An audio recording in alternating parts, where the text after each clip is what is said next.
We're sitting here in Richmond, Virginia this morning, visiting a little bit with Marty Wilder, longtime member of Potomac and Chesapeake, for president of this organization, active in all sorts of different facets of what we do in the profession over the years.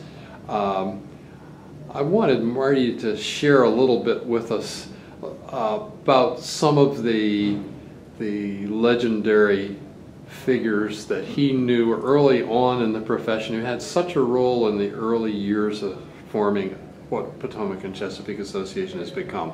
Marty?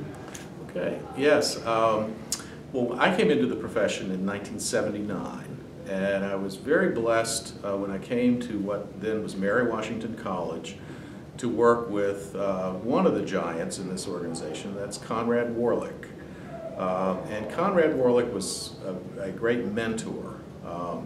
And one of the first things he did, unbeknownst to me, was he had me placed on the conference planning committee, one of my very first years in this profession.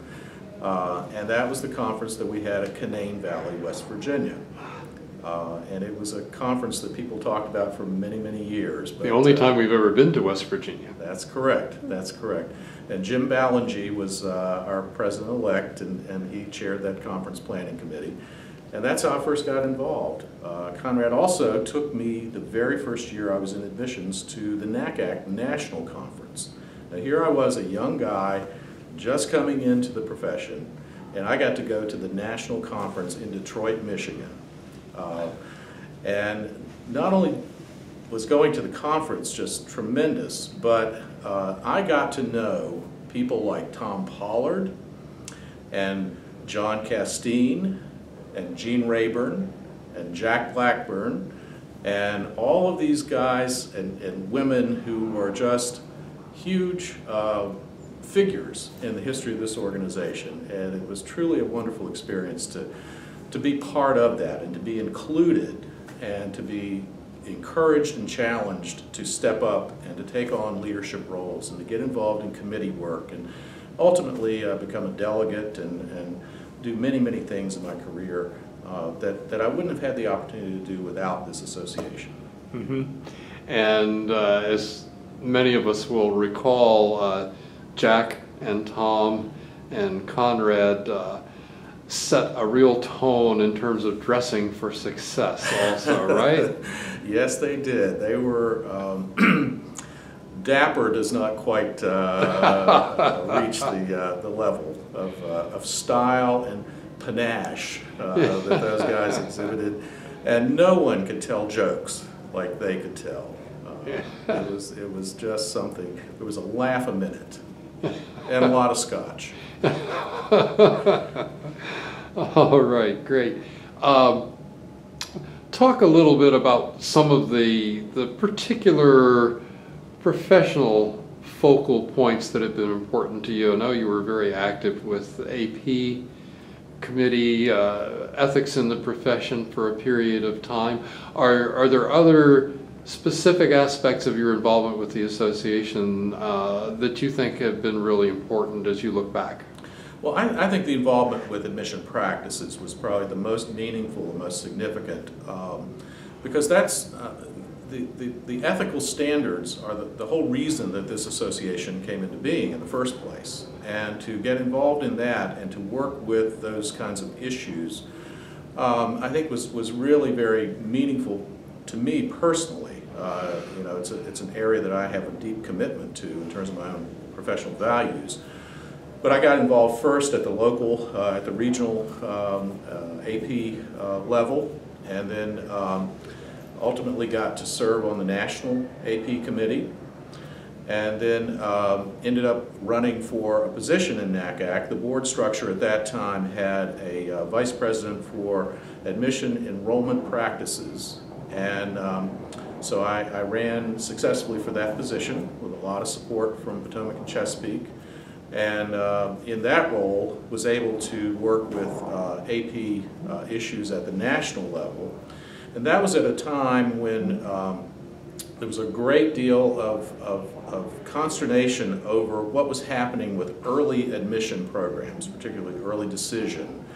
And a new concept was emerging that we now know as single choice early action. And we had a lot of difficulty dealing with those issues and working through those issues. And I was very happy that we were able eventually to work through them without losing some significant members. There were some very high-profile members of the association that were in danger of walking out altogether. And if we had lost those high-profile institutions, I think the organization would have been greatly diminished. So it was a difficult line to walk. We came out of it, I think, in pretty good shape. But I know those issues are still out there, and they're still continuing, because no matter what you do with changing the statement of principles of good practice to deal with the issues of the moment, there will always be another issue coming down the line. So I don't know that we solved the issues, but we at least worked through the crisis of the time. Right. One of the more or less unusual career paths that we've seen emerge from our profession over the years, and John Castine is probably the real exemplar in this regard, is a dean of admissions or vice president for enrollment who has moved on, in John's case, to become president of a major university, and now in your case you are working as a special assistant to the president at Mary Washington.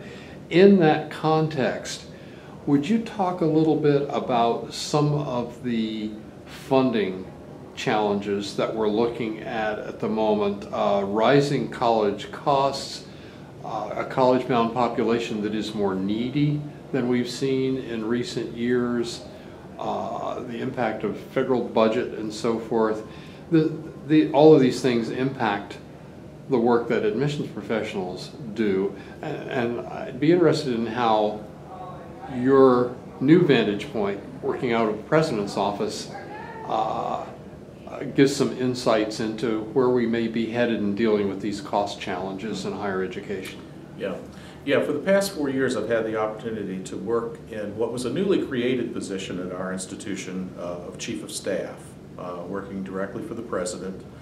And certainly, while my heart has always been and will always remain in admissions and enrollment services and student services, it is interesting to work at that position at the highest level. And you're right, there are challenges in higher education. I happen to work in public higher education, and what I think virtually all public universities and colleges across the country have seen in the last decade is a significant diminishing of resources from the state tax dollars.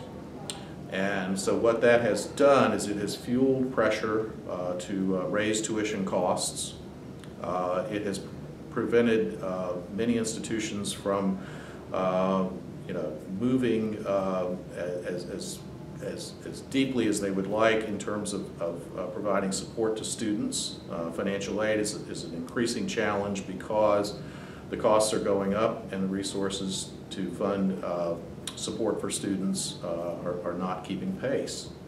At the same time, we're working in an extraordinarily competitive environment where if you don't have the amenities that the next school down the road has, you are not going to compete well for students. So you have these competing pressures, diminishing state resources, calls to keep tuition and fees at the most reasonable level you can, and yet at the same time calls to provide all of the services and all of the amenities that are essential to compete. And it's definitely a juggling act.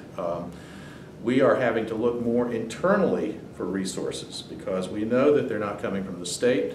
We know that we can't raise tuition as much as we may need to do, and therefore the only real funding source is internal. and reallocation of resources internally to allow us to create opportunities for new initiatives.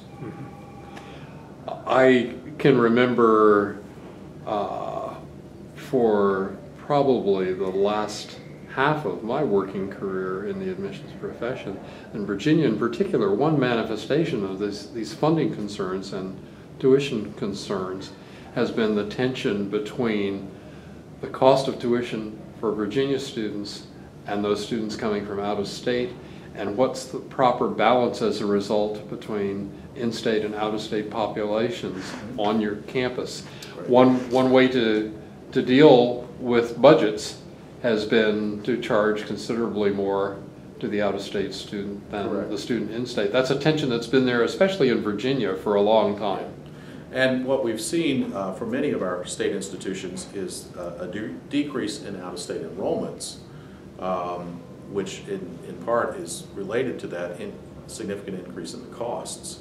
So, but at the same time, you have parents out there saying, this is a Virginia public institution, there's not enough space being given to students from within the state of Virginia. That occurs for some institutions, but not for the majority. Okay. And then you look at the private sector. We compete against the private sector as well, and those institutions have had to ratchet up their discount rates in order to remain competitive. And when you look at the sticker price these days, it can be a shock. But the discount rates have to be figured into that, and who's paying what, and where are the issues of fairness across the board for these things. And we heard a good bit in sessions here about issues of transparency. There are people who don't really understand how the system works, and we as institutions, to act ethically, have some responsibility to at least demystify that system as much as we can.